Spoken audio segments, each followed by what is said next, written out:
Tikulandireni pano ndi Nyasa Voice Box. Nthani pano zimakhala ndithu zandale kuyendetsa bwino kwa dziko komanso utsogoleri otsatira bwino malamulo kuno kwathu ku Malawi.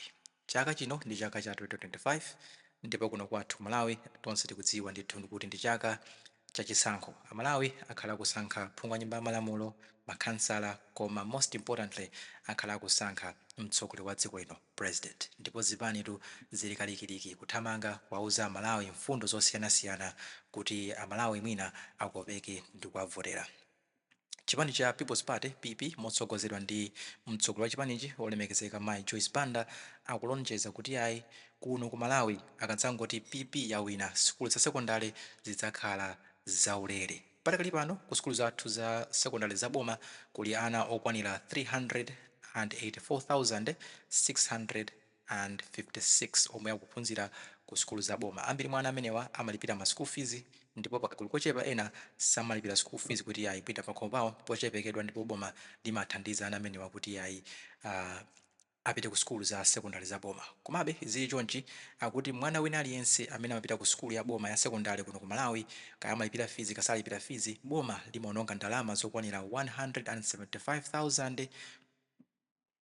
175,287 Malawi kwacha kuti apite ku sikulu ya boma. Ndalama zimene zitu zimagwira ntchito ngati kulipira aziphunzitsi, kupanga maintain ma school block, kulipira mapira amadzi, mapira amagetsi, kugula mabuku ndi zipangizo zina zokuti mwana akwanitse kuphunzira maphunziro ake a secondary school bwinobwino. Ndi akuti ayi 175,000 Malawi kwacha pa mwana wina aliyense pa chaka chilichonse. Ndiye tikati kuti tichotse school fees kuti boma lidzilipira ndalama zimene zizi kuchokera mu thumba la boma, ndiye kuti bomalo liyenera kuti lidzilipira ndalama yokwanira 67 billion Malawi kwacha kuti ayi tikwanitse kupeza kuti ayi mwana aliyense amene ali ku secondary school patakali pano apite secondary school yake opanda kulipira fees ina iliyonse. Ndi zimenezi akatswiri amene amaona nkhani zofufuza manambala komanso zamaphunziro kuti ayi kupeza 67 billion yokuti mwana wina aliyense amene ku secondary azipita ku school osalipira fees, ndalama zimene zozo kuti zikhoza kuvuta kuti ngati dziko la Malawi tizipeze. Komano achipani cha People's Party akuti ayi zimene zizi ndithu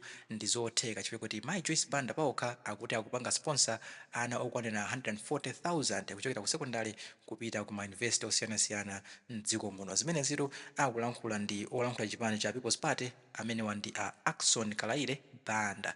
Komabe akatswiri enanso akudandaula kuti ayi ndalama yotu yachuluka 67 billion sipano. Mmodzi amene akulankhula zimenezi ndi Benedicto Kondowe amene wandithu ndi bwana wa Civil Society Education Coalition amene akunena kuti nkhani itu si ndalama zokha yayi.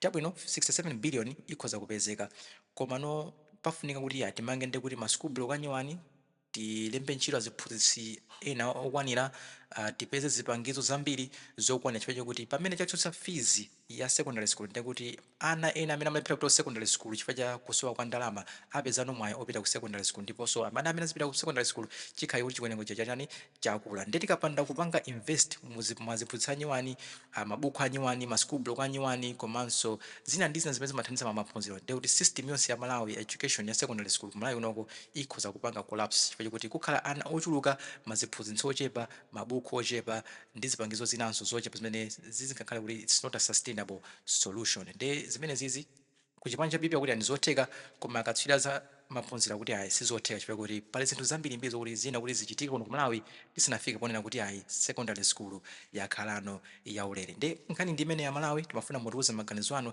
in the comment section below kuti muganiza bwanji kuti ndizotheka kuti kuno ku Malawi tikhoza kukhala ndi secondary school zaulere kuti PP ndi Mai Joyce Banda zimene zizi atha kukwaniritsa kapena akungokambapo nkhani za kampeni basi kuti mina Malawi tikopeka kuti ayi Mai JB Masteni afuna kupanga zinthu pamene zinthuzo ndi zosatheka. Mutiuza in the comment section below pompano pa Nyasa Voice Box.